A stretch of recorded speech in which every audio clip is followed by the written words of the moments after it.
Hello world, I am Curtis Simpson, and this is Electives Typography News number 35. Today, we're going to have the conclusion of last week's investigation into the punch. Derek did reach out to me right after the episode via email, so we're going to have a nice conclusion to that one. Got 4 really solid new typefaces. I know I started doing the top 5 of the week. This week was a little bit slow, let's say. It's not that there were only 4 new typefaces. It's just that there's only 4 typefaces that I want to review this week. Good or bad, it's difficult to review a typeface that is just kind of, just kind of like, doesn't get me excited one way or the other. So we're going to do 4 really good ones this week. I have a new Foundry for you this week, a really good example of a printed publication, like a newspaper printed publication. I'm pretty excited to show you that one because I literally thought it was like a type specimen that someone was posting from the 1970s. Not a specimen, but like a reference that someone was like posting, being like, hey, look at this cool typography from like 50 years ago. No, it's from like last month.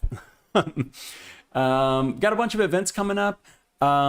I'm only going to share one because I actually had like a mistake when I was updating my website, but I have one really good event tomorrow to show you. And then like I'm going to share with you how you can watch a bunch of replays from all these events that I mention every week, time after time. I'm sure that most of us don't have time to catch all of these, so I'm going to show you how to watch all the replays.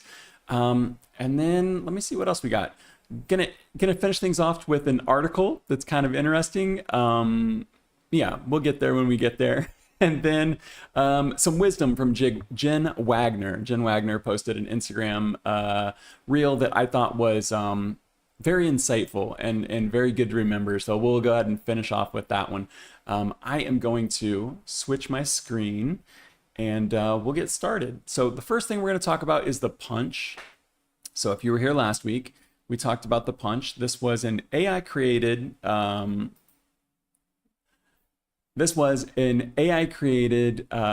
independent type foundry directory that was set up. Looks like it's still at 88 foundries. So if you were here last week, you know everything that's going on.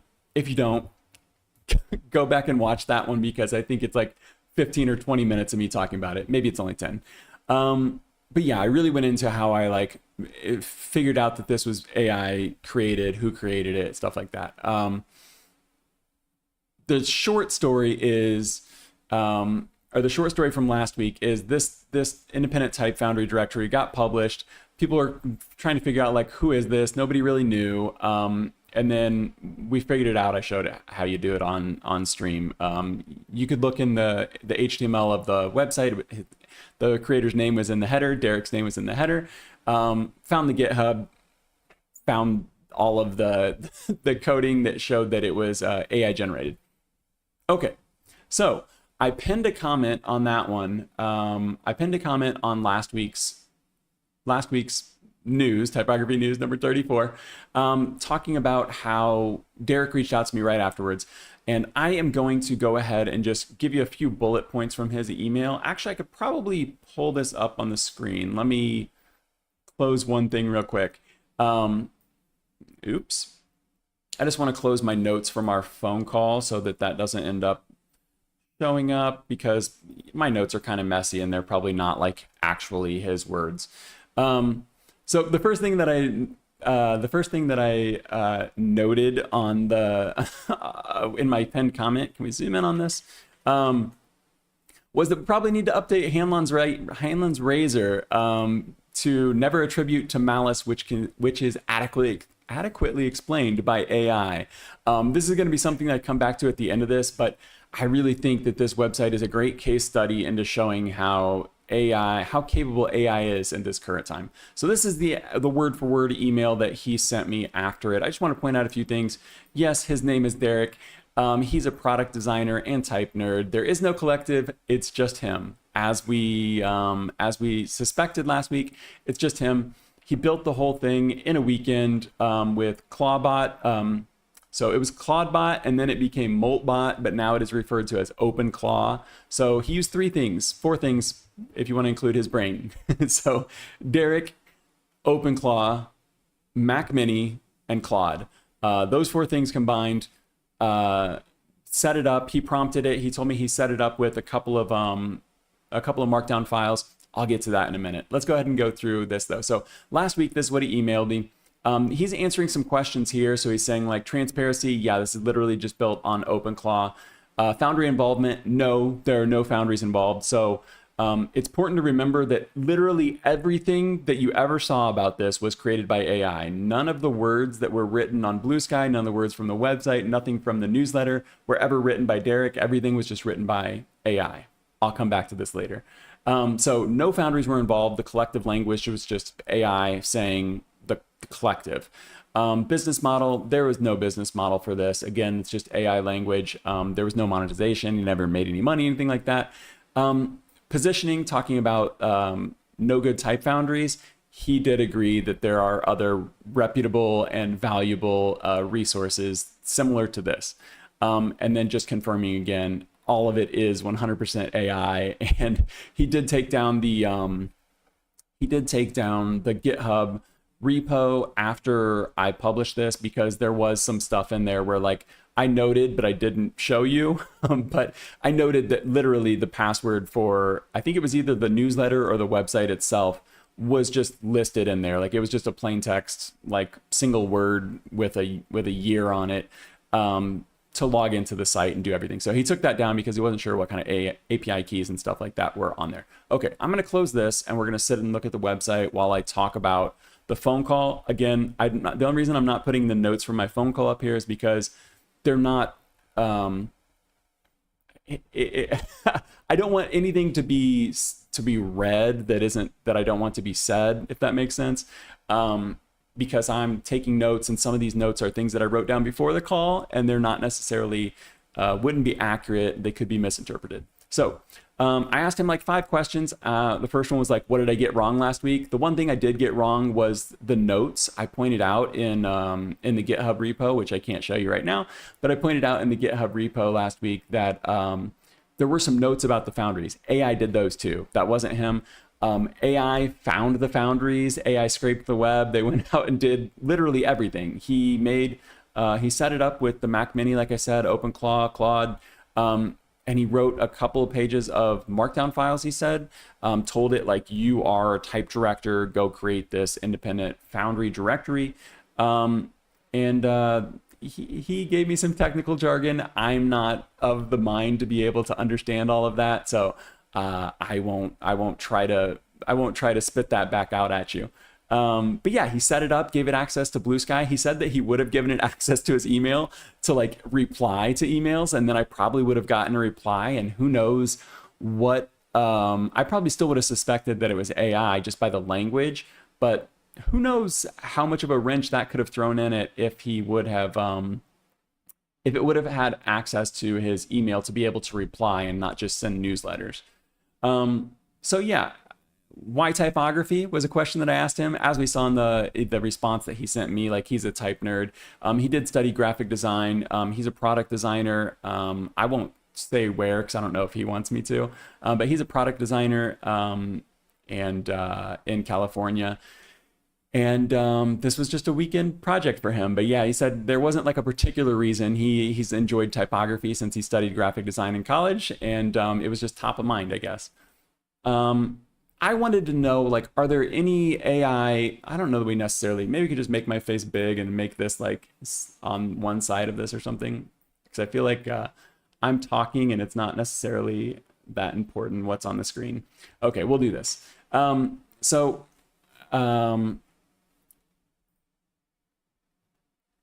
was I saying? Oh, AI. I asked him, was there anything that like would be a giveaway if he wasn't the creator of this? Like, is there anything that he would have seen that would have been like, oh, that's a dead giveaway that it's AI?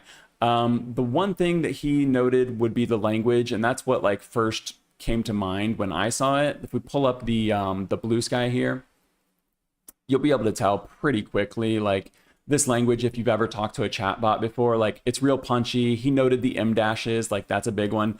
Unfortunately for me, I really overuse M dashes in my writing, so I try not to do that when I'm writing to other humans, because these are like, everybody sees these and they assume that it's AI, which for good reason. Look at all of these M dashes in every single one of these posts on Blue Sky. So All of this was AI. All the responses, like I posted knowing last week, I posted, let's see if we can find it.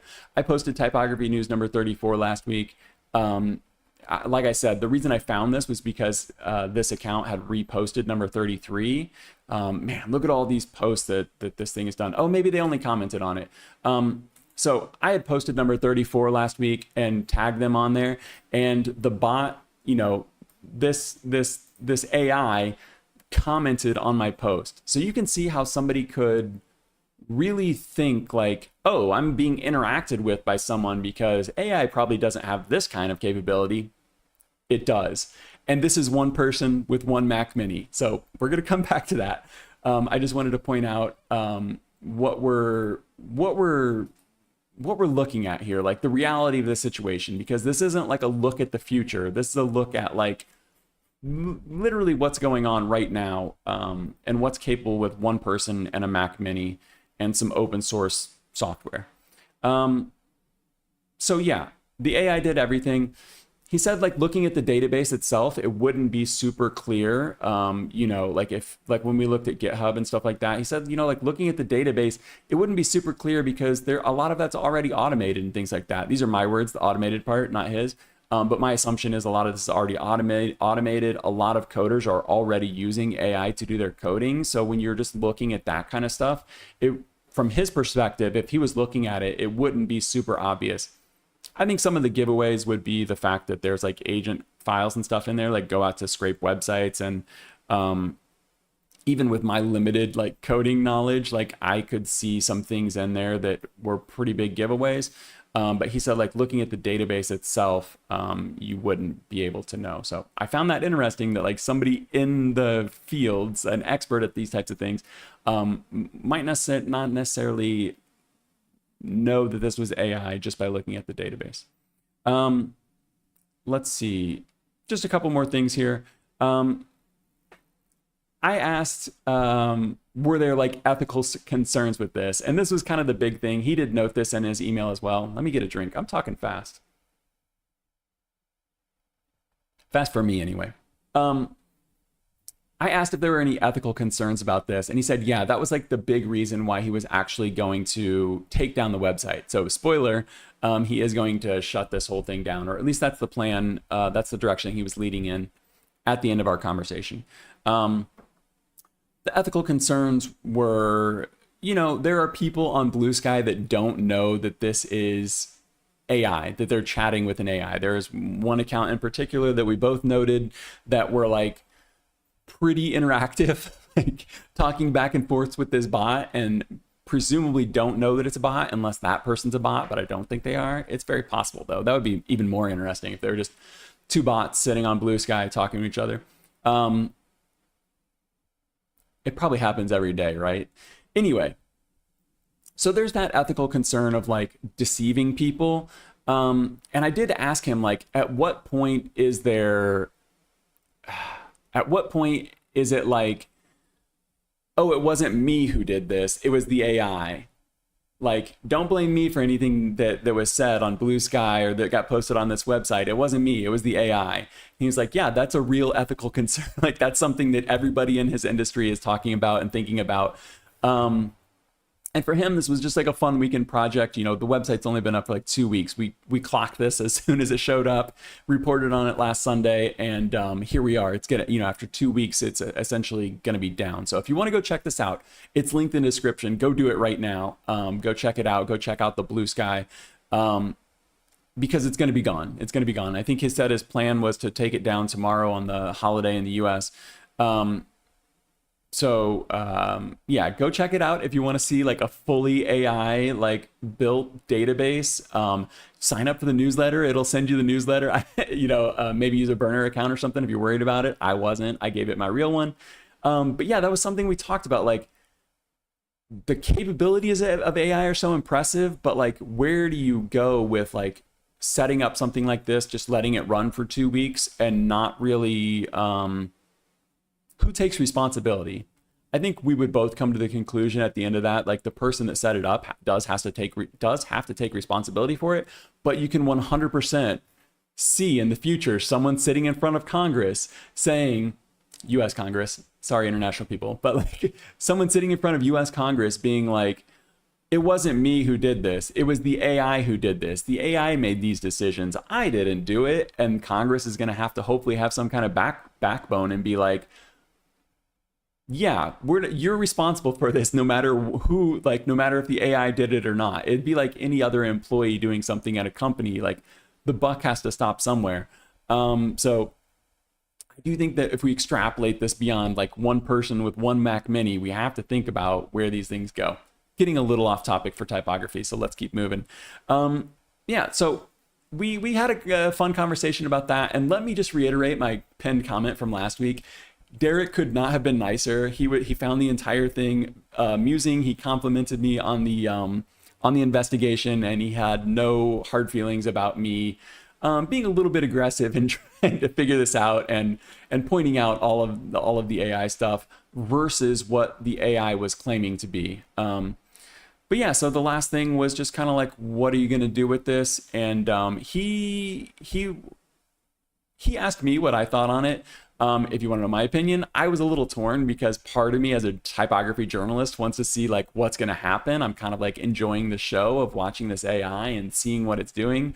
But there is that deceptive part of it. And he noted like, well, he could make it very clear like, hey, this is AI. But then it kind of breaks the spell. I related it to like a performance art. Like, we've all seen performance artists on YouTube, musicians. We don't have to like explain. I don't have to extrapolate further than that. But like, we've seen these people who portray a certain thing, and when you find out that that's not what it is, yeah, you can be impressed that it was all like a performance. But part of you doesn't feel good about it. Part of you feels like deceived by it. So that was one of the things that he personally noted. Like, he doesn't want anybody to feel silly for interacting with AI and thinking it's a real person. He doesn't want anybody to be embarrassed because he's a fan of typography. He's a fan of the type designers and the foundries that submitted to be published on here and stuff like that. And he doesn't want them to feel embarrassed or duped or anything like that. So thank you. Shout out to Derek if he's watching. Thank you for the conversation. It was very enlightening, and I think that this is just the tip of the iceberg in terms of these things. We're going to see a lot more of this type of stuff come up. I don't know. I had fun doing this one, and we're going to go ahead and move on. I think that's going to be a wrap on the punch, more or less. So if you do want to check it out, go check it out now before it gets taken down. The next thing, let me go ahead and load this while I get a drink of water.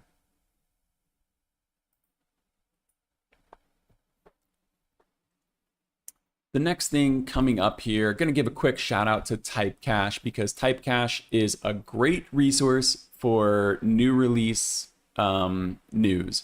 So if you want to keep up on new releases, more or less as they get released, it's not perfect because there are humans behind this. It's not an AI thing. But if you want to keep up with new releases, this is a great place to start, other than subscribing to Electives, of course.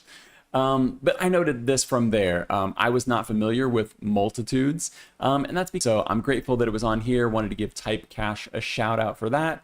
But I went to this Instagram account, and you can see right here, it's already been populated a little bit. This one right here, Don't Be Scared, really caught my attention though, and this is what I wanted to point out real quick. I think that you should go look at this if there is a project or some sort of endeavor that you want to start doing. I think that Mark's story that he shared here about starting multitudes is very worth flipping through these pages. I'm going to do it real quick, but I'm just going to read his short version over here. Let me see if I can make my face a little bit smaller.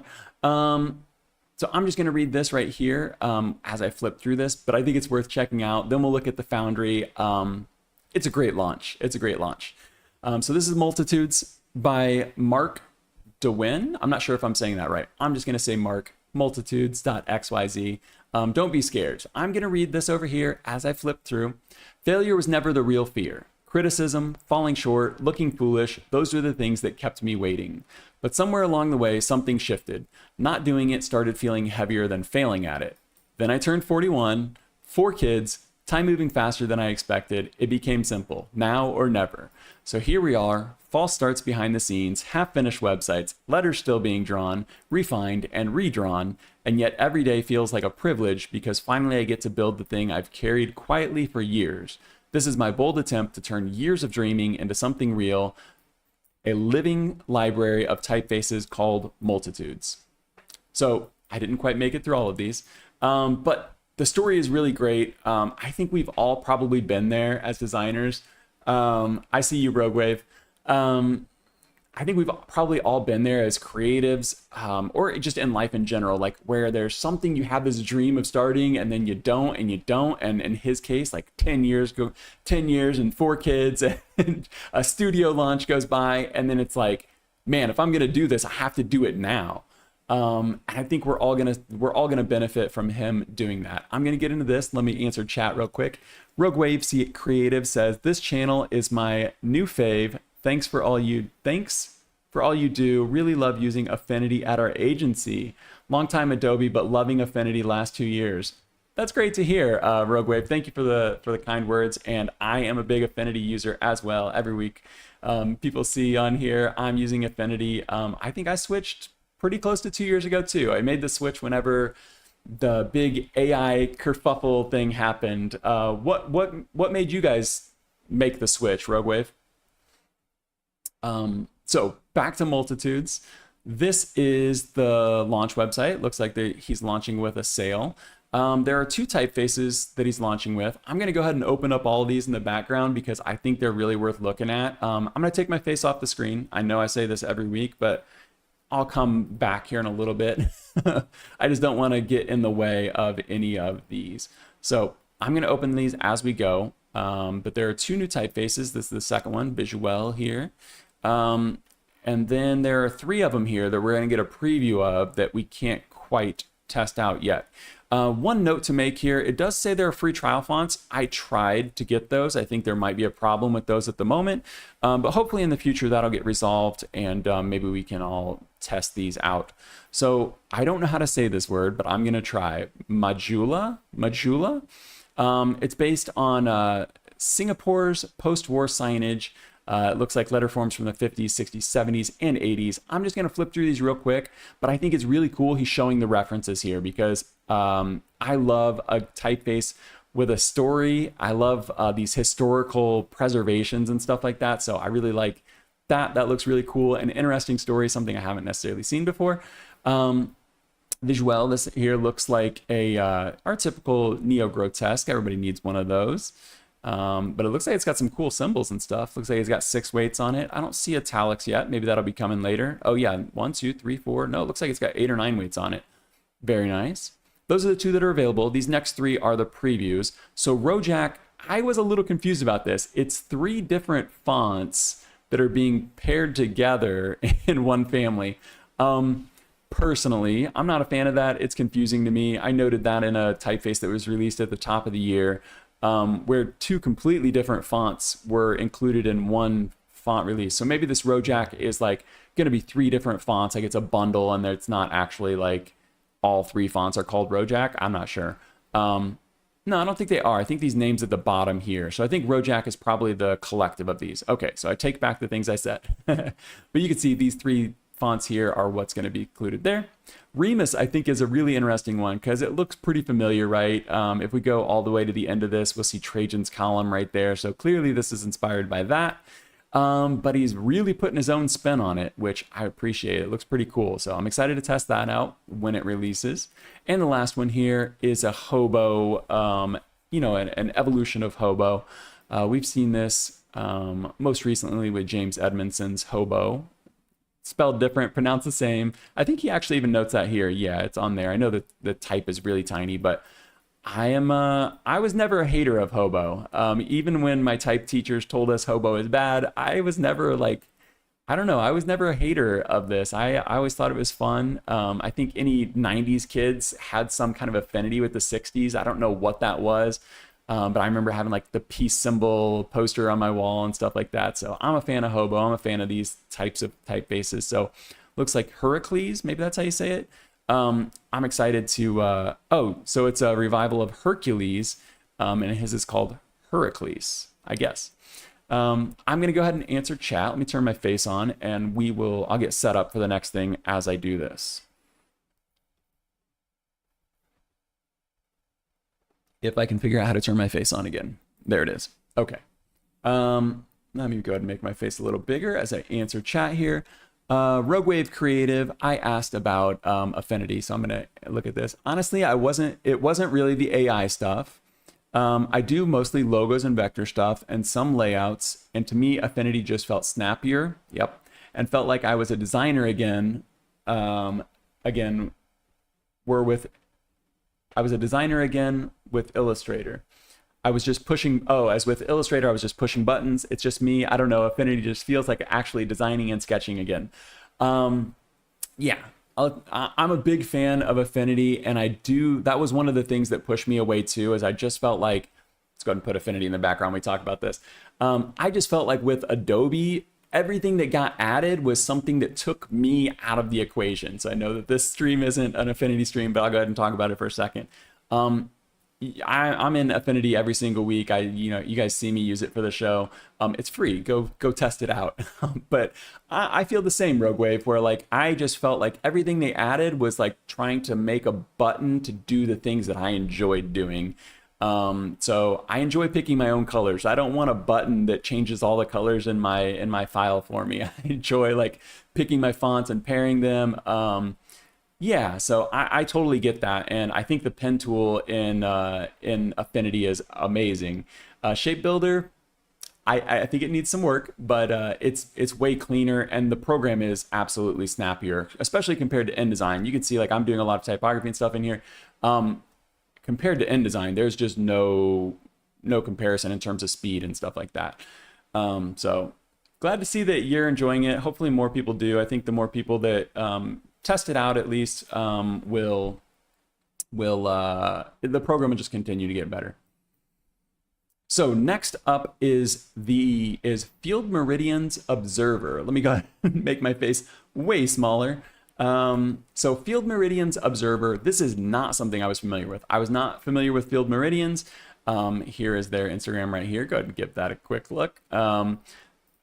I was not familiar with Field Meridians. Looks like they do a lot of design work with really great designs and typography and stuff like that. I honestly don't even know what it is. I don't care. I just care about this right here. And this newspaper looks incredible. Contemporary Type, as you can see, this is who I follow that posted this. So Contemporary Type posted this. And if you scroll down, you'll probably see some names that you recognize. Studio Hanley, Celine Herka. She's actually not on Instagram anymore. But yeah, so if we click through all of these, we will end up at this link right here. And this is Jordy, I don't know how to say the last name, Jordy NG. And you can see like a big version of it right here. And this really caught my eye because when I saw it on Instagram, like I said, I thought that this was like something posted from the 70s. You know, it's got black and white images on it, but it's got like the color illustrations, all of these color accents and stuff like that. The bright orange, orange is my favorite color, but like this just screams 70s to me with the orange. Maybe the fonts are a little bit of giveaway with these headline fonts and stuff like that, but I just think that this is one of the best design publications I've seen in a super long time. I'm gonna flip through it twice. I know I'm going fast. Let me go. Yeah, we'll go ahead and leave it up there. But man, maybe these stars made me think of the 70s. I don't know. The illustrations, just everything about this. Why am I showing this? I'm showing this because some of the typographers and designers and stuff that you're familiar with probably worked on this. You know, saw a list of names there. At least two of those I've talked about on the show several times. But I think that it's a good reminder that typography doesn't exist in a type specimen. On here, we're always looking at the type up close. We'll sit and look at a single glyph for several seconds. But this is where type actually lives. Like type lives in design. Rogue Wave, I'm sure you're super familiar with that, being a design studio. But yeah, it's a good reminder for any of us who spend a lot of time looking at type up close that this is how typography actually lives, and the treatment here and the layouts and the use of color and the combination between type and illustration. I just think deserves a round of applause. So this is linked in the description if you want to go check it out. The Field Meridian website does have a downloadable PDF, but a lot of the pages were broken for some reason. So I just found that Jordy's website here is the best place to go ahead and look at this. And it's a scan of the actual print. I can only imagine how nice it must feel to hold this in your hands. But yeah. Roguewave says, yeah, it kind of made me think again. The pencil tool in Affinity has really gotten good. Really looking forward to new V3 for iPad. Yeah, that's the one thing that was a little disappointing about the Affinity launch by Canva is that there was no... The V3 on PC, which I'm using all the time, is great. But yeah, I've used the iPad apps before when I was traveling, and that's just not really an option anymore because they're not interoperable. So it's a little disappointing that it's not out on iPad yet, but it's great on PC for sure. Let's see, we have just one last thing I wanted to note here before we move on to some events and new releases. I had a phone call. I mentioned this last week. I'm just going to sit on this webpage. I had a phone call this past week with Ivo from Fontwerk, and it was interesting. He wanted to talk about font licensing. I forgot to put my notes in there, so we're gonna look at the actual notebook here real quick and see what I wrote down, because I just wanted to note like 3 different things. Yeah, one thing I thought was really interesting in the conversation, and I know this won't be true for every Foundry, but he noted that, let's look at Hamster while we're here, because this is really cool. He noted that only 20% of retail fonts make up their revenue. So while we're on here talking about retail fonts a lot of times, their revenue really comes from doing bigger projects with the whales and stuff like that. So I found that to be interesting. The other thing I noted was Foundries want our feedback. I think the only reason I had that conversation with him was because he saw the video and I was making feedback public, but he didn't tell me, like, we want to know why people leave the website or why they don't want the fonts. Like, so if you have criticisms or feedback for Foundries, I think that most of them, if you're polite, would welcome that feedback, whether you purchase the fonts or not. But yeah, the last thing I just wanted to note was it was interesting to have that conversation with someone that owns a Foundry, because the things that he was excited about, like having a specific license for logos and people not having a problem with that, whereas like I'm on here being like, hey man, I don't want to pay for extra logo license. I want it to be included in the desktop. But we're just on opposite sides of that situation where most people in his experience don't have a problem paying for the logo license. So I don't know, like in theory, me being like, I don't like that whenever I'm not building a logo every day of the week. I when I used to do client work and stuff like that, I guess I just probably would have passed that on to them, but I always tried to avoid those types of things. So I don't know, it was interesting to have that conversation. I'm looking forward to more conversations with more Foundries and to talk about licensing and stuff like that. I do have a conversation coming up next month with Matthew from Morning Type, who also has a Type Foundry directory. But yeah, so good conversation. Thank you, Ivo, for the conversation. This is Fontwerk right here. I'm just scrolling on this in the background. This is Hamster. But yeah, let's go ahead and move on to some events. I'm going to pull up some replays for you, because I often mention, sorry, I'm just popping all these up at once. I often mention events, and then we kind of never talk about them again. If it's like a truly incredible, like memorable event, I'll come back and be like, hey, this is what I took away from it. But it's mostly like, here's an upcoming event, and then never talk about it again. So I talked about events coming from Type Electives last week. If you go to typeelective.com/events, you can see the event archive. When there are new events, they'll be up at the top. But all of these just go to their YouTube channel. So if you subscribe to their YouTube channel, you can see all of this here. This is my Electives account, but I am subscribed on my personal account, and I've definitely gone back and watched a lot of these. And they do post these very quickly after the conversation happens. So it's basically like live streamed via Zoom. You can interact and ask questions and stuff like that. And then it's posted to YouTube if you missed it. Similarly, we talked about this studio session with Luis Sloper. I watched this while I was doing laundry this week. So there are upcoming sessions. This is typically what we talk about. The studio is Creative Boom's like social media, like their community basically. Free to join. You just have to apply. You'll get accepted as long as you are not AI. So again, we're often talking about these upcoming events. There's one here, February 19th. I guess that's at the end of the week. That's Thursday.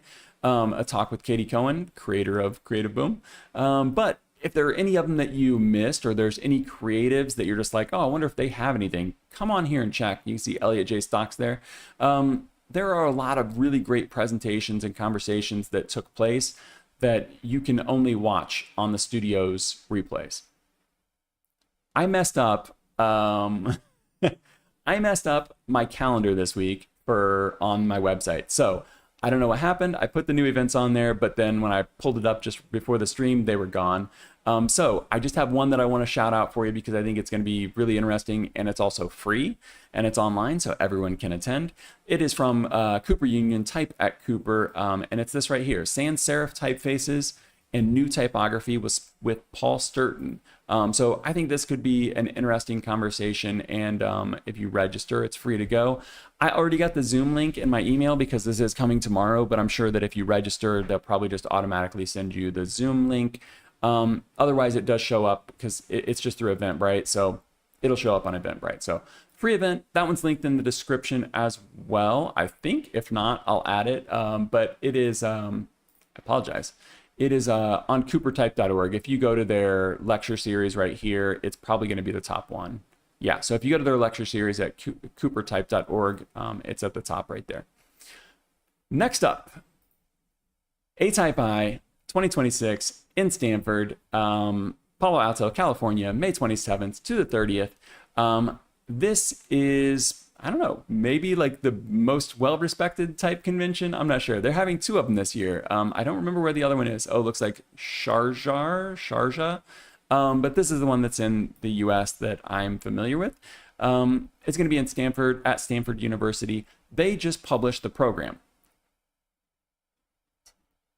I'm spilling water on my glasses. They just published this program, so you can go check this out and you can see who's going to be speaking. Maybe you'll still want to get tickets. I apologize. I'm trying to wipe the water off of my glasses now. Okay, that's better. So you can see the full program now. I was kind of surprised at how many names I didn't recognize on here. So I don't know, we can see how big we can make this. But yeah, you can see it's going from Wednesday, May 27th, all the way till May 30th on Saturday. These types of things are great for meeting people and talking to, people in the industry and potentially meeting some people that you're fans of and stuff like that.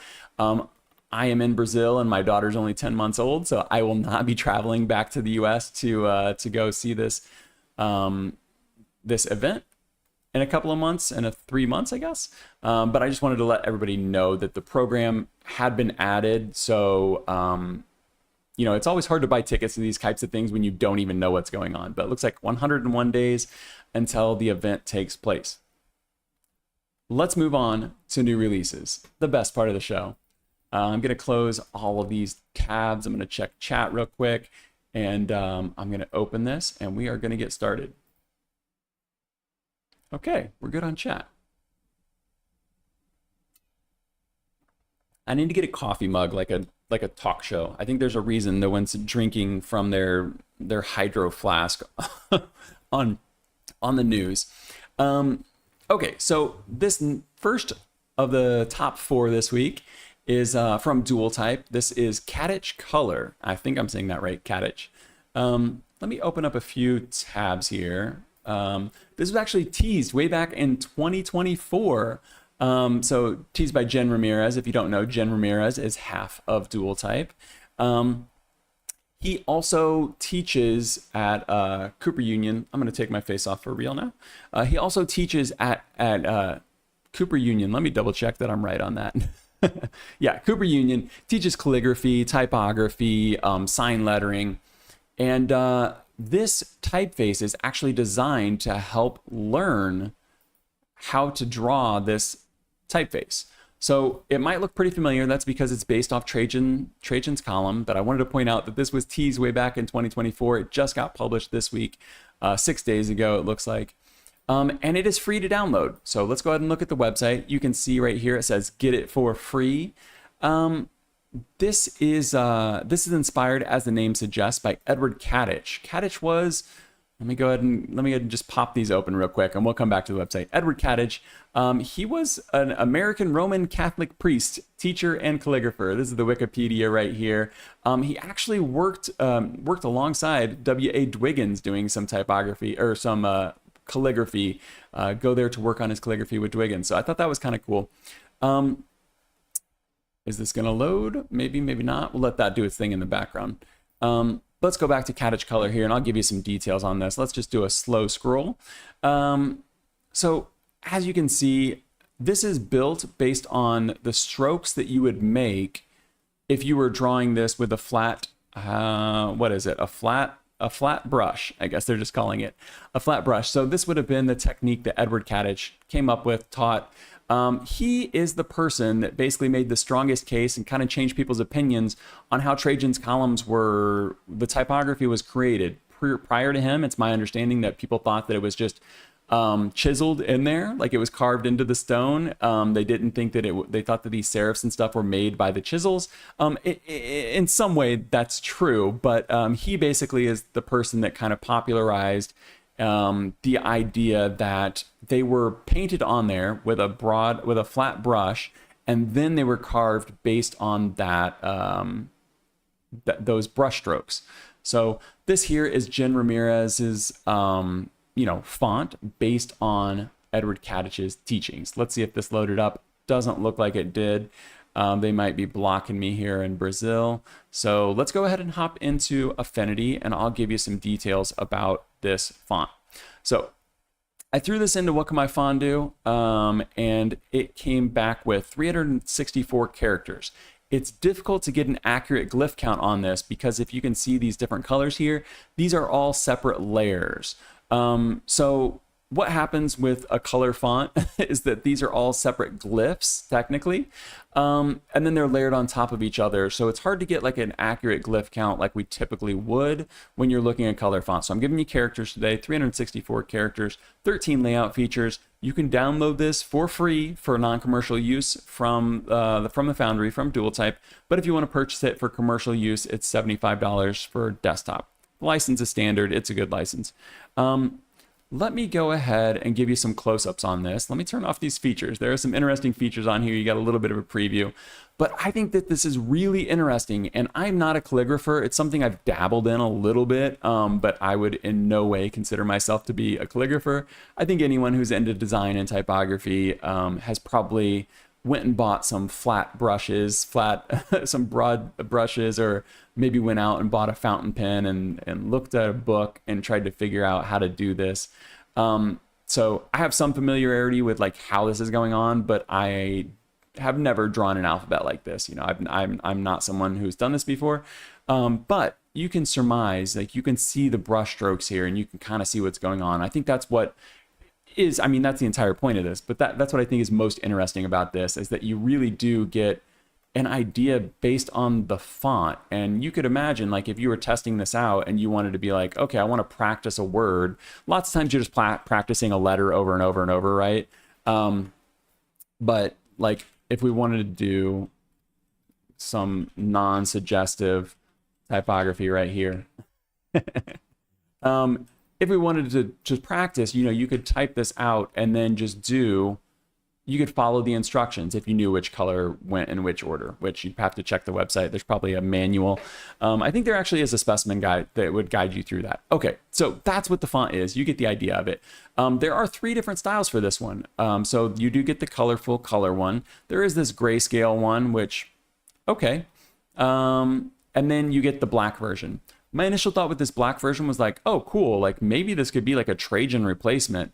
Unfortunately, that's not going to be the case, and I'll get to that here in a second. But I think these close-ups give you a good idea of what's going on, and I think it's really interesting for what it is.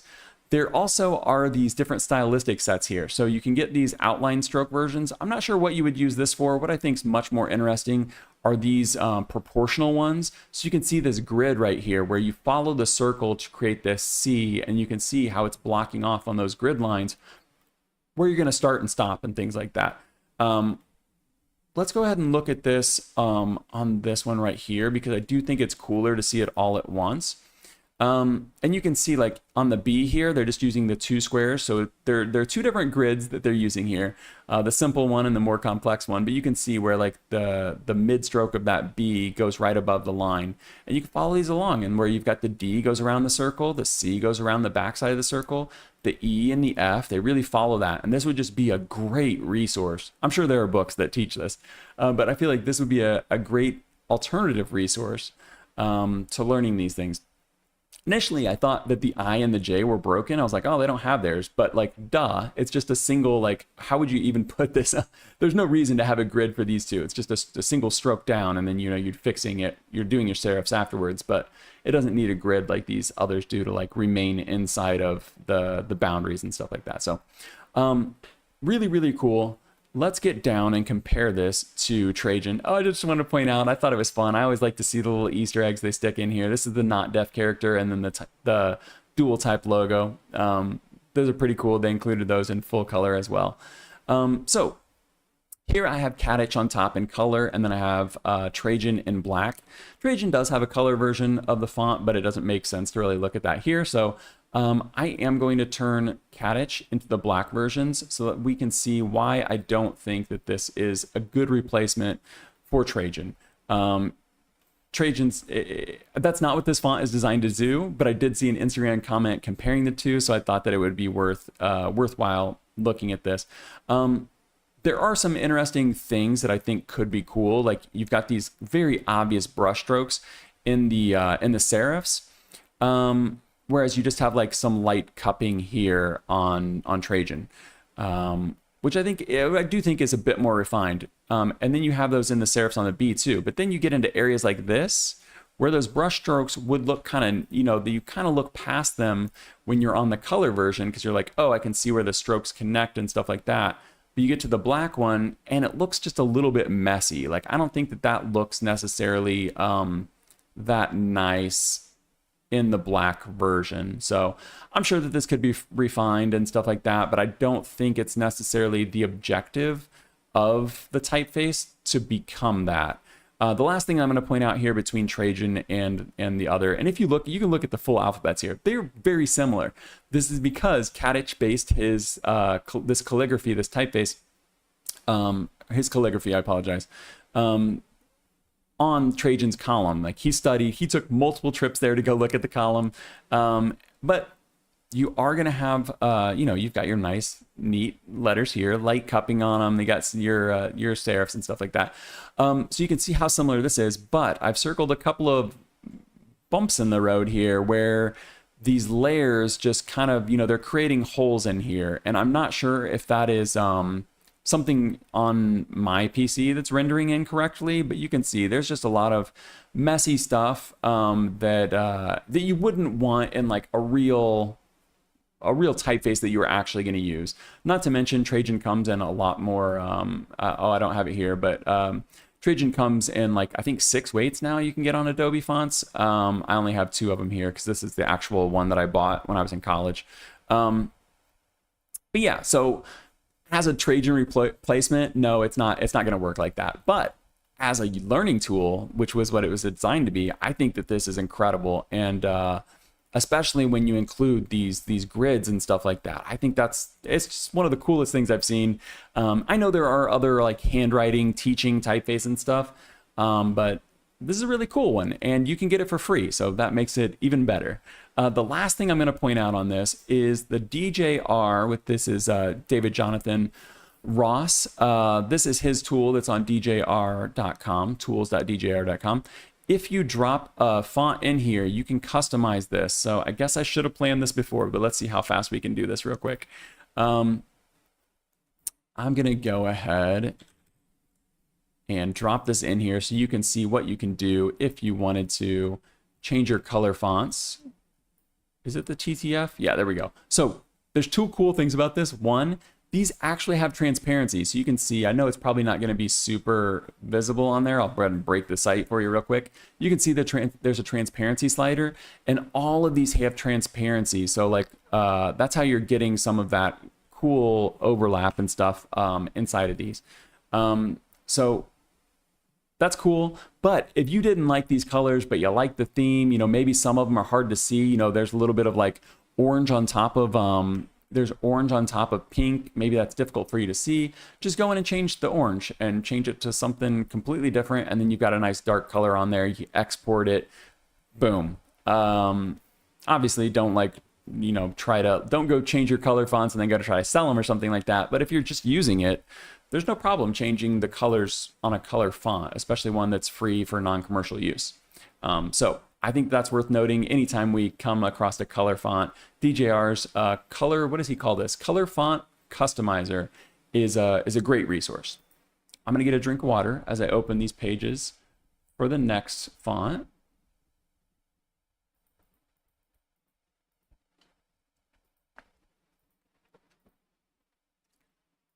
I have the Instagram open here just because I wanted to note that it is actually not up on TipoType's Instagram yet.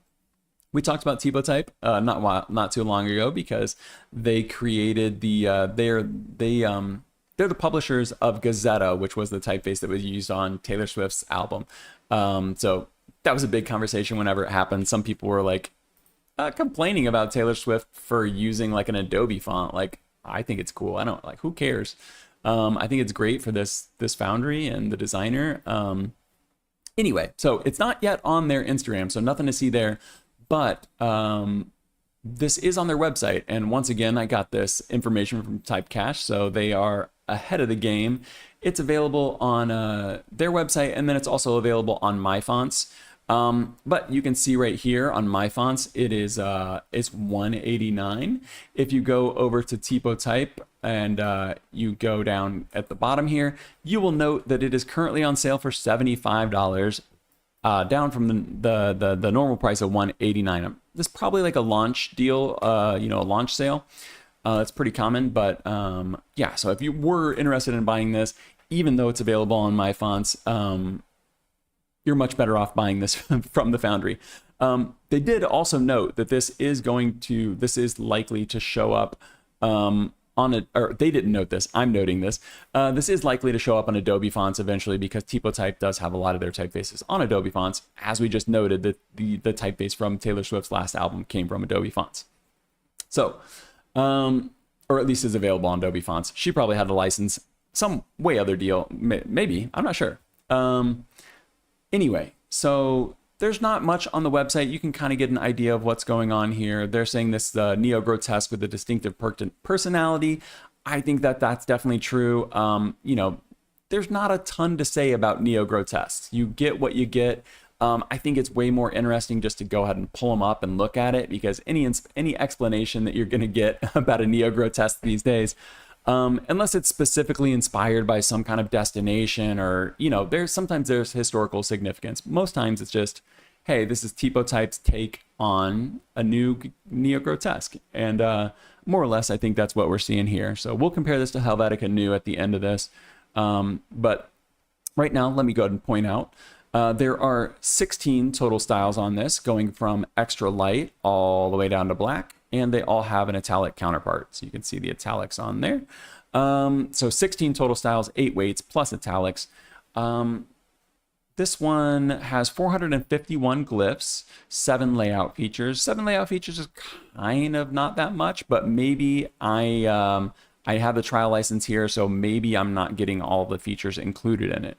Something to look at. But I don't think there's anything necessarily that stood out to me that was missing.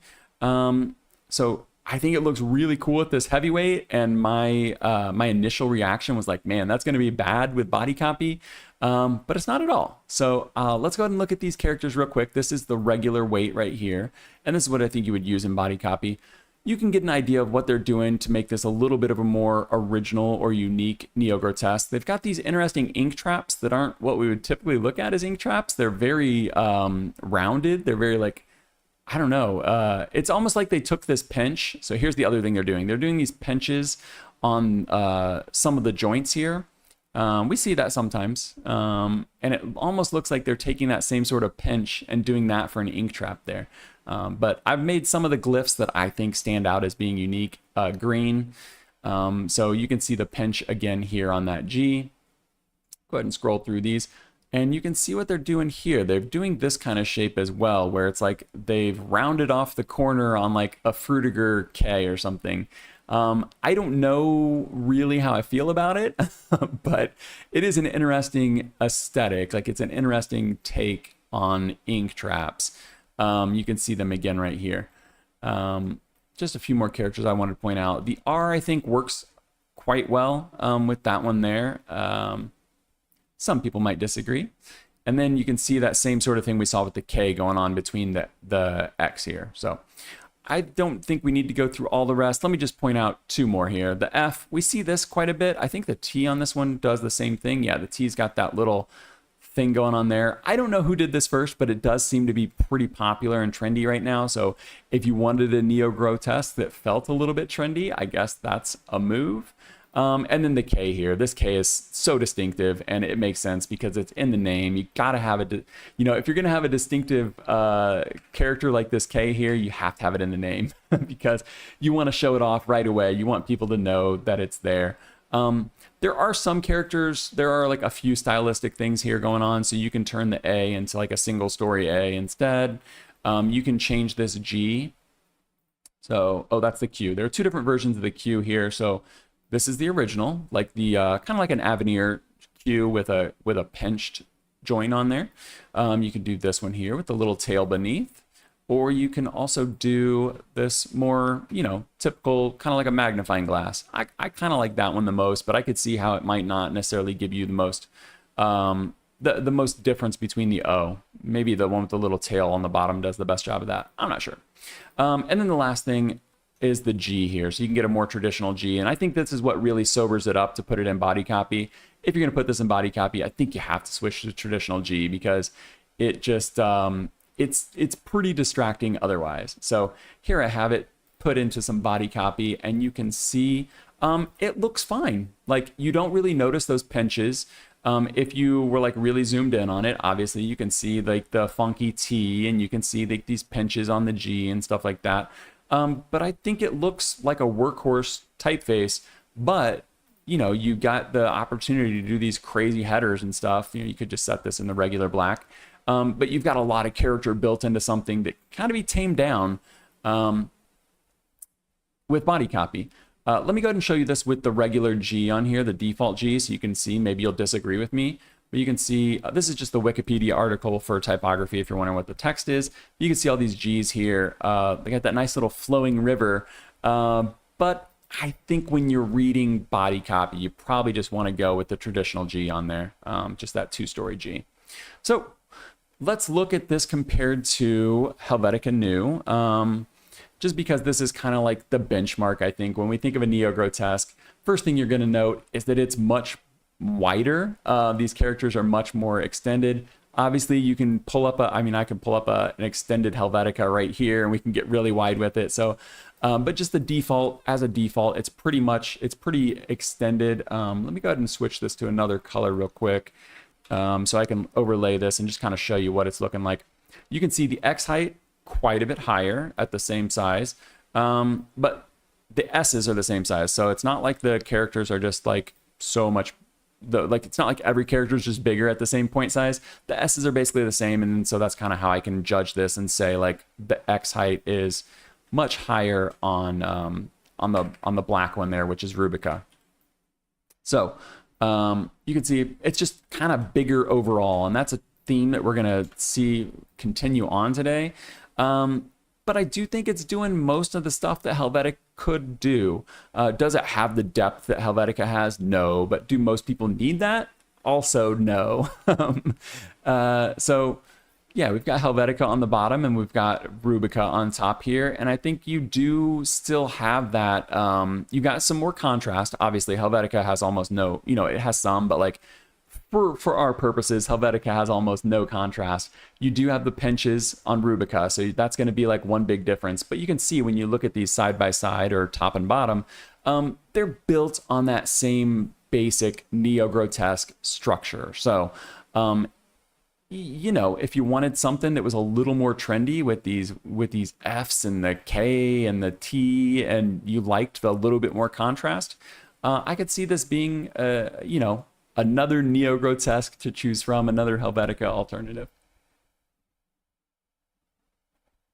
The pricing we already covered. License it's standard. So that is Rubika from Lucas Pozon. Oh, I didn't try to say his name. Lucas Pozaban. Hopefully I'm saying that kind of right. But this is being published by TipoType. And I think it's very nice neo-grotesque. It's a nice take on it. It's got some trendy aesthetics to it. So, you know, this probably isn't going to live on forever. I think that we'll see a lot of these trendier neo-grotesques that come and go, and Helvetica will still be there. But if you don't want to pull out Helvetica, again, I think for $75, you know, this is a solid typeface for 16 weights. Coming out of a Foundry that was good enough for Taylor Swift to put on her album cover. I think it's a nice release, and that is why it's in the top 4. This next one here is my favorite release of the week, and it's probably going to seem so boring for a favorite release, but this is Atlas. I'm going to go ahead and pull this up on the website first, though. This is coming out of a German type foundry called Bleifrei, and I know that that's not 100% how it's pronounced, but I do not have a German accent. I cannot properly say this word, but Bleifrei is how I'm going to pronounce it. I just wanted to give a quick shout out to their Instagram here because they don't have a ton of followers. So I think if you want to keep up with them, if you like this typeface, go give them a follow on Instagram. Because I think after we get finished looking at this typeface, you will agree that they deserve way more followers than they've currently got. But this is really cool. They've also got an interesting licensing thing going on. So we'll get to that a little bit later at the end of it. And you can see the 4 founders right there. Swiss Typeface Foundry. But let's pull up the font here. One thing to note real quick. Real quick.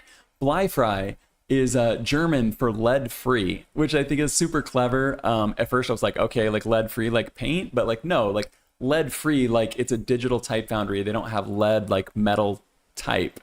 I don't know. I thought that was really cool.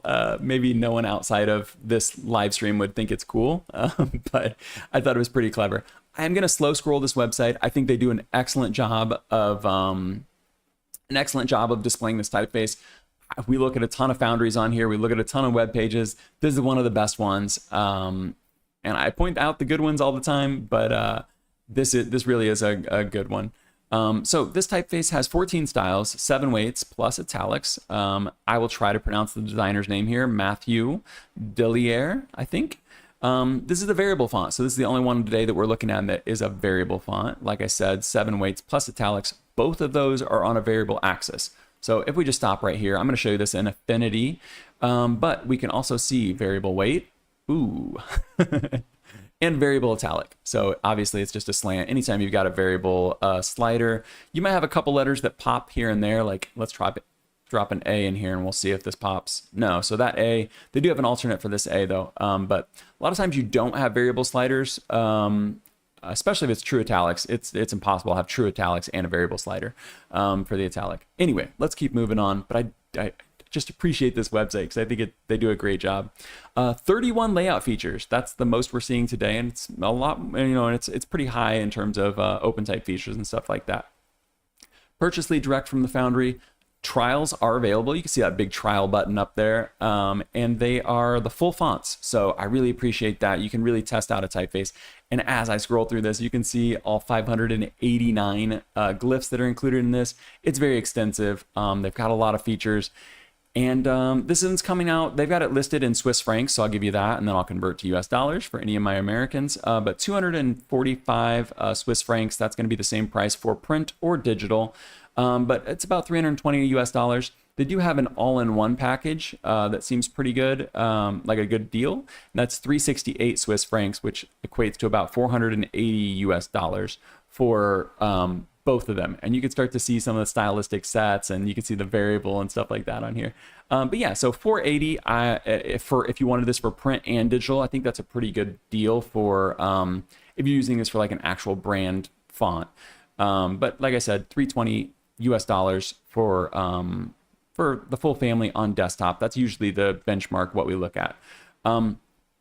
So let me see if there's anything else I want to put on here. No. Okay. Let's look at the licensing. Since we're here, let's just go ahead and look at the licensing, because I do think this is the first time I've seen this. We've seen a lot of interesting licensing and stuff. As you can see, this UI, this is Fontdu. Fontdu is the what's in the background of a lot of these Foundry's websites that you know and love. So you can see here, rather than have like, typically we see desktop, web, app, they have print, digital, and then all-in-one. So all-in-one, you'd have to look at the EULA to get it, figure out what that is for sure. But basically, the all-in-one's going to include print or digital. But basically, like, this makes so much more sense to me, because it's like, are you going to use it for print? Okay. Are you going to use it for digital? Okay. Like, you pick the one that you want. Even more clear than that would be like to sell it by the font file. Like, if you were like, I want the WAF 2, I want the OTF, I want the TTF, like, that would be even more clear, but I think a lot of people probably wouldn't understand that. So print, digital, this is really cool. Let me put my face on the screen real quick while I read this email response that I got. Oops, not that one. Hi. Not that one. This little Curtis up here. So I did email them because I thought that this was really interesting, and I was like, I wonder how they came to this conclusion. So I forget exactly what I asked them, but I complimented them, and I was like, I haven't seen this before. How did you come to this? Their response was, we've discussed our licensing function a lot, and for the moment, we think this is the most logical way to proceed. If you purchase, oh, this is why I asked. I wanted to know which files you got with which license. If you purchase a digital license, you will receive all the files, OTF, WOFF, and a variable style if the font has variable. You get a TTF that's a variable. And then if you get digital, you only get the OTF and TTF files. Or no, switch those. If you're getting the digital, you get all of them. If you're just getting print, you don't get the web font, obviously. So that's how it would work if you did those. Obviously, we all know that once you have the files, you can use them. Like, physically, technically, you can use them. Legally, you cannot. So even though digital is going to give you all the files, you can't legally use them for print unless you buy the print license. So let me go ahead and move my face back up here and go back here. So I think you probably saw a lot of what's going on with this one, but I'm going to pull it up in Affinity and really show off a lot of this. Let me go ahead and show you the variable sliders to start things off. Got Atlas right here. I've got it in a nice bold weight, but we could take this all the way down. They're calling this thin, not quite hairline. It's thin. I would agree with that. Thin all the way up to black. I think this one is. Wait, this is way heavier than black, isn't it? Oh, they actually go beyond black with this. So if black is like the 800. Oh no, there's just something wrong with the slider here. So when it's going from 8 to 900, it doesn't get any blacker. So black is the heaviest one. Very nice. Notice on this, as I do this slider, there's very little difference in how much this is taking, how much space this is taking up, and we're gonna come back to that here in a minute. I've highlighted a few characters, and I've also, you'll note that there's a lot of weird characters going on in this layout here. It's not just a normal A to Z, and that's because there are a lot of OpenType features that I want to point out, and I didn't want to waste your time getting them set up on stream. So you can see it's a neo-grotesque. We're going to compare this to Helvetica New at the end of this as well. But a few things I wanted to point out that make this stand out on its own is there's some really, really closed apertures on here. The C is really closed, the G is really closed, and sure, this could be a deal breaker for some people. I think it looks cool, but I'm not sitting here putting it to use, so maybe that would break something for you. Look how big this tail is on the Q. I don't think I've ever seen, I don't think I've ever seen a tail that big on a Q, and I love it. Like, this font, when we get to the lowercase, you'll see what I'm talking about. This font reminds me of like that Mario 3 world where everything was so oversized. Like, you've been playing normal, like normal sized enemy, normal sized like blocks and stuff, and then you get to that world where like the whole island is just super oversized. That's what this font feels like to me. Like everything just feels big and bold, and not like the weight being bold, but like the vibe being bold. Everything just seems supersized, and I'm a fan. I have the S here highlighted because look how, like, again, look how close these apertures are. The crossbar or the spine on this, is it a spline or a spine? The spline. The spline on the middle of this S here is almost horizontal. Like it gets horizontal almost. It's like, it's really unique. I don't know if I've ever seen one. It's almost like a yin yang or something. Like it's so close. It's almost like a perfectly closed, the apertures are almost closed on that. And then you can see how short the descenders are here on the P and Q. Like I said, the tall X height, the short ascenders, the short descenders, like it really makes it feel so much bigger. And when we look at this compared to Helvetica, you'll see it's not actually so much bigger. But that aesthetic is really cool to me. Let me go ahead and show you some of these alternates before we move on. This is more exciting than the next part, but so there's an alternate A. I'm sorry if you don't like all these details. There will be chapters added later. But this here actually is an alternate A, D, L. You can see the tail gets added here. So as we saw earlier, Helvetica has like a little bit of a tail on it. This gives you not the Helvetica tail, but it does give you like a tail added to characters that would have that. You can get the single story A. So if you wanted something, you know, this isn't going to be a geometric sans serif, but if you wanted something that had that vibe, so you can see these like perfectly cohesive matching letters, gonna hurt your readability a little bit, but it could definitely be a better vibe if you were doing a headline or a logo or something with it. Alternate Ks. These alternate Ks really stand out, and I didn't have these highlighted before because the defaults are not that, but you can go ahead and see them there, lowercase, uppercase.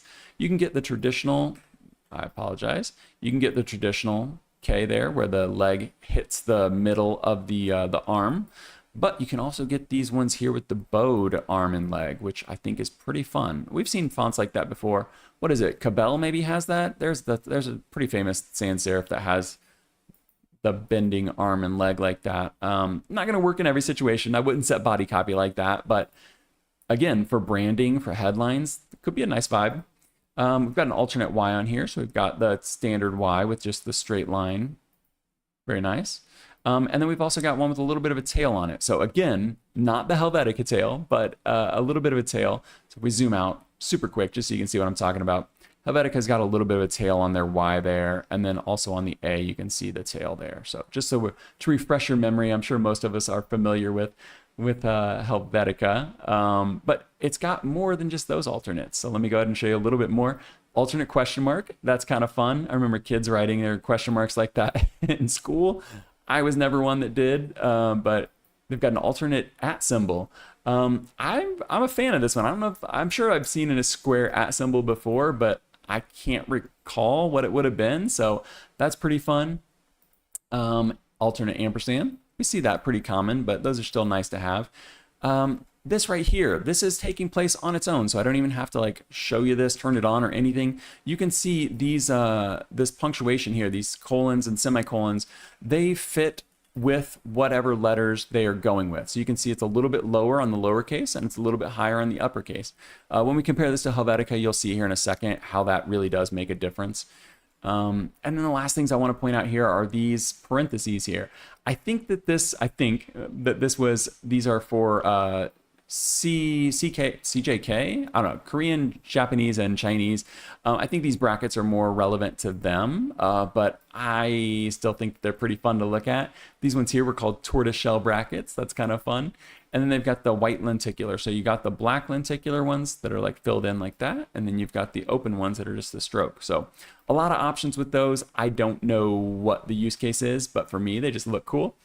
One last thing I wanted to show here, which I don't, this seems so weird to me. Go ahead and get rid of this slash here. This old style numbers, old style numbers on a neo-grotesque seems so odd to me, and I just don't know if these are working for me at all. But again, you don't have to use them. So the nice thing is they do have the tabular ones, so it pops out that that one there. So you could do the tabular forms in your spreadsheets, which is always nice to have. I did have this crossbar here. I'm going to show you this super fast. That was there because this does have fractions. So you can see nice fractions if you turn those on. Okay, let's keep moving. Let's keep moving. I put, if you look at some of these taller ones, let me go ahead and set this in regular real quick. If you look at this one, it looks like it's got bad kerning on it. Like that A feels so far away from the T there, and maybe even the S here. 100% because this is not meant to be set in headlines. Like the regular weight, they probably figured no one's ever going to set a headline in regular. You set it on like the black or something like that, and the spacing is much more appropriate. Obviously, if you're a designer, you know how to go in here and just, ooh, I hit the Windows button on accident and move that across my screen. If you're a designer, you don't do that. You can just Alt or Option and pull these in. So like that's not really a problem. But it did kind of give me pause, like, oh no, does this whole thing have bad kerning? No, not at all. When you look at this in body copy, it looks beautiful. It looks great. And then with all those OpenType features, you know, you could go in and really refine this to be however you want it. Like if those Ys maybe aren't open enough for you, you know, you could put the other Ys on there. We saw there was 2 different kinds of them. There's this one here, and there's that one there, and there's a little bit of a gap there between the Y and the P there. But yeah, it looks great in body copy. Yeah, I mean, there's not much more to say about it. Let's go ahead and look at this compared to Helvetica real quick. MB says, I was wondering what you meant by layout features, if I heard correctly. Oh, I apologize. MB, I probably missed your comment. Oh, 3 minutes ago. Not too bad. By layout features, I meant all those typography features that we were just looking at. So it's a little bit, yeah, I should say OpenType features, but the reason I don't is because the OpenType features technically might be smaller than the actual like layout features. How would you say this? Because like kerning tables and stuff like that, or like small caps, some of these things might be considered OpenType features, some of them might not. When I drop them into what can my font do, which we've done a bunch of times on here. Let's just go ahead and pull this up real quick. We'll do the gimlet right here. Everybody's seen me do this before, but it will say layout features right here, and one thing right there. So when I drop this in here, this is where I get all my stats and stuff. Shout out to what can my font do, Pixel Ambrocht. When I see this layout features here, one thing I noticed is that there are actually more layout features sometimes than there are OpenType features. So if you hear me say layout features, I'm actually talking about OpenType features. Maybe I should just go back to saying that, but it's actually incorrect if I say OpenType features. Anyway, once again, type nerd nonsense, but hopefully that helps, MB. I was probably being confusing when I said that. But yeah, basically all this stuff that's over here in this tab that was going through, showing you the alternatives and stuff like that. OpenType features should be more accurate. So BT Atlas is on top. So this one is Atlas. Let me go ahead and change. Let's change Helvetica. Just remember top and bottom. BT Atlas is on top. Helvetica is on bottom. I just want to look at these once again. They are much more similar than Rubika was. You know, the vibe is quite different. But like I said here, it does feel like Mario, where like the I'll go ahead and change Helvetica to red. It does feel like the Mario world in Mario 3, where like everything is so much bigger. But when you pull this up here, you can see the X. It's not like so much bigger. The capital S, actually a little bit taller than that one. But you can see the ascenders being shorter than like Helvetica here, but then the X height being taller. So if we look at this, Helvetica new is the red, and then I apologize, BT Atlas is the black. You can see it's got taller, or Atlas has shorter descenders, or ascenders and descenders, but shorter ascenders, extenders.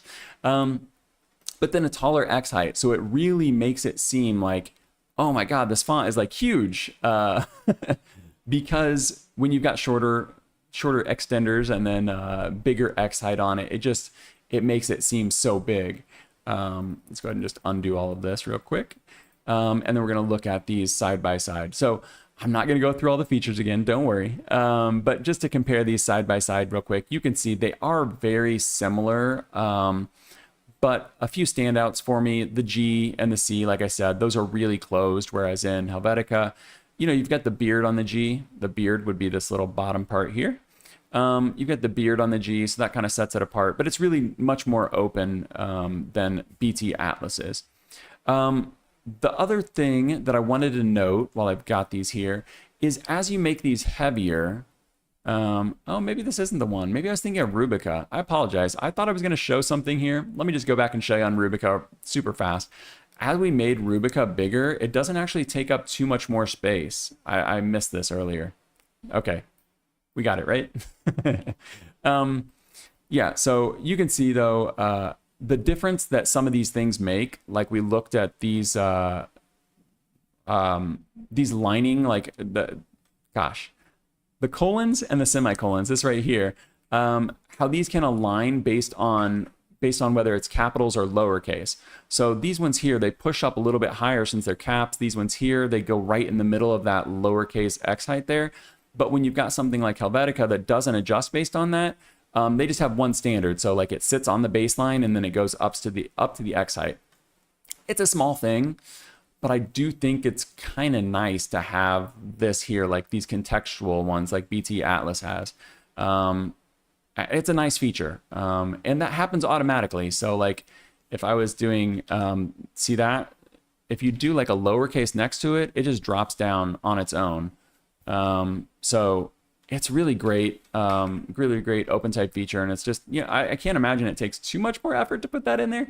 But it is really nice. And then, you know, you've got your alternate, you've got all these different alternates here, whereas Helvetica, at least my Helvetica, doesn't have those types of things. So again, another Helvetica alternative that might stand out for you. I did not realize how far behind we were on time. I apologize. We're really going to have to rush through this last one. Cast Foundry here. I'm not even going to open the website because we don't have time, but it is linked in the description. This font is only $25. This one is Appennino by Cast. It's technically AM Appennino, and the AM stands for Alphabeti Modernisti. And I have linked in the description a presentation they did with Letterform Archive, but unfortunately I'm not going to have time to show it. You can see this is a script typeface. This is based on wood type. It's a revival of like wood type, Italian wood type. Let's go ahead and look this up so I can get this right for you. This is based on MB. You are very welcome on the clarification. This is based on 1938 revival of this wood type right here. So you can see some specimens here. I'm going to pull these up. Man, I'm really disappointed in myself that I wasted so much time. So you can see the capitals here. They look a little bit crazy, but they do have alternates, so you can swap those out. I think technically the fourth one gets rid of that accent. So if you wanted to do all caps, you can do that. But these here, they probably figure you're using a script. They're all going to be all connected. This is a really nice typeface, especially if you're looking at $25 on desktop. I was going to show you how you can like go from using the capitals with the, you know, get rid of the standard caps and move down to these caps.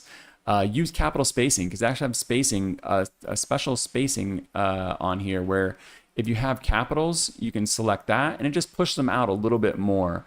So it looks a little bit nicer. And then I was going to show you how we could get from the standard, like if you just typed it out, it looked like this, down to this here, which looks a little bit nicer. But we don't have time. These here are the comparisons between the originals and the revival here, and you can see it's very close. They've just refined a few things. The most notable, I think, is the O. So you can see the O on the red one there, where that connecting part, I don't remember what this would be called in cursive, but it should come like much higher. So you can see here, now you've got a clear differentiation between the A, which connects at the bottom, and the O, which connects at the top. Whereas here, the A and the O, they're both pretty low. The other thing I noted was like some of these letters, the E's were a little bit like, I don't know, they felt a little wonky or wobbly, whereas the E in the revival is much, much smoother. Obviously, you're getting all of those alternates and features that we just looked at as well. Yeah, I think you probably get the idea of what's going on with this one. It's very nice. Oh, look, subscribe to Electives.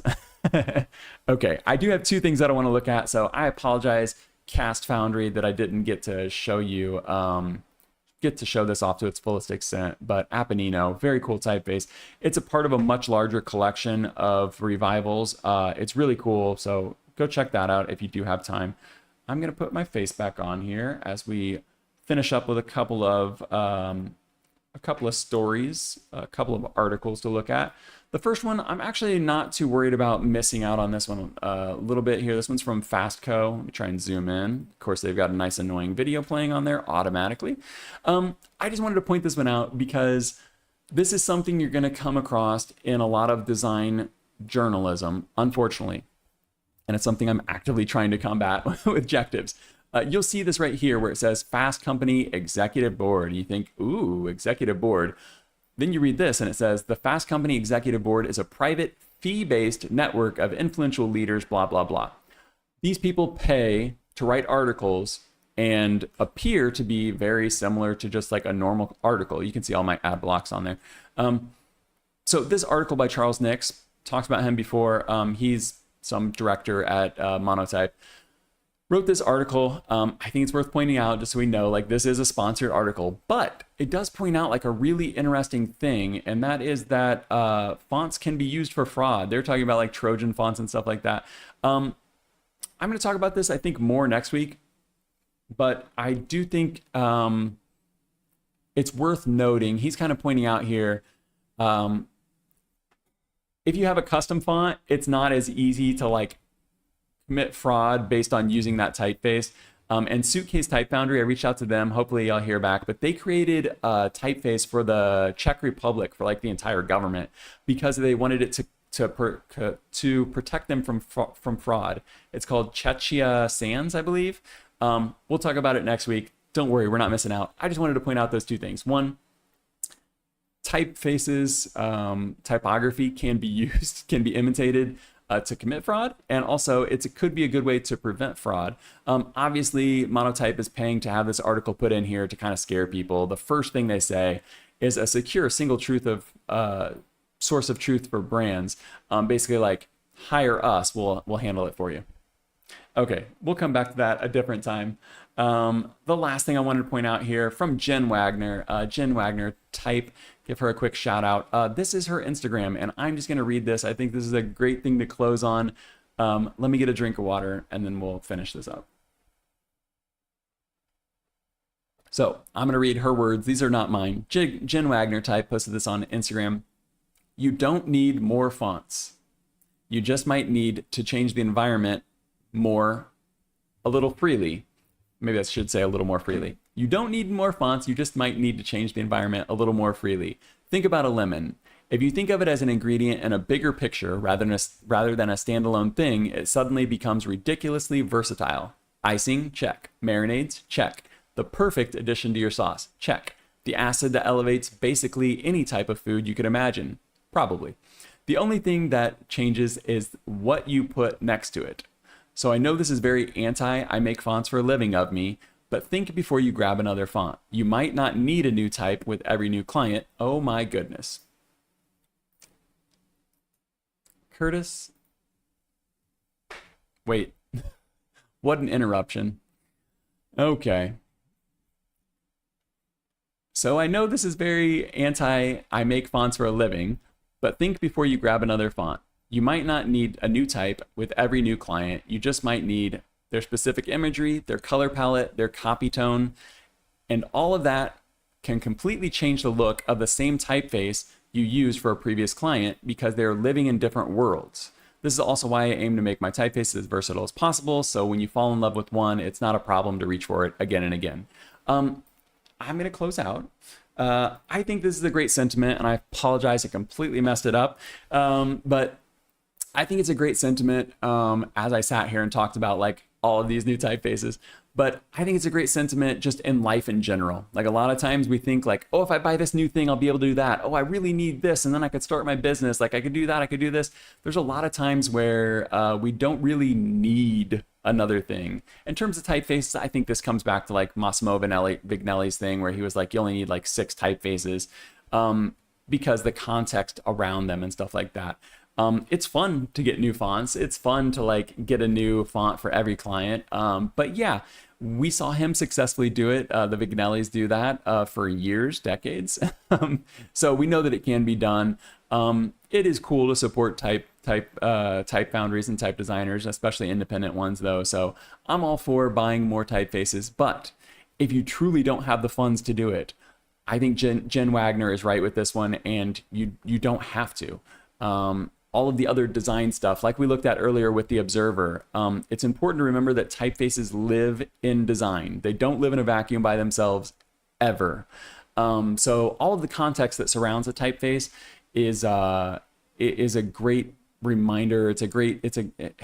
All of that matters much more than the singular typeface that you're using. So I appreciate all the typefaces that are released today and all of the ones that I talk about every week, because I love doing this. I love looking at these, but maybe we don't always need a brand new one. Rogue Wave says, thanks again. Have a great week. You are very welcome. Thank you for hanging out, Rogue Wave. Thank you for hanging out and commenting, MB. Thank you for everyone else that watched the live stream and everyone that will be watching this on replay. I've been Curtis Simpson. This was Typography News, and I will be back for next week with number 36.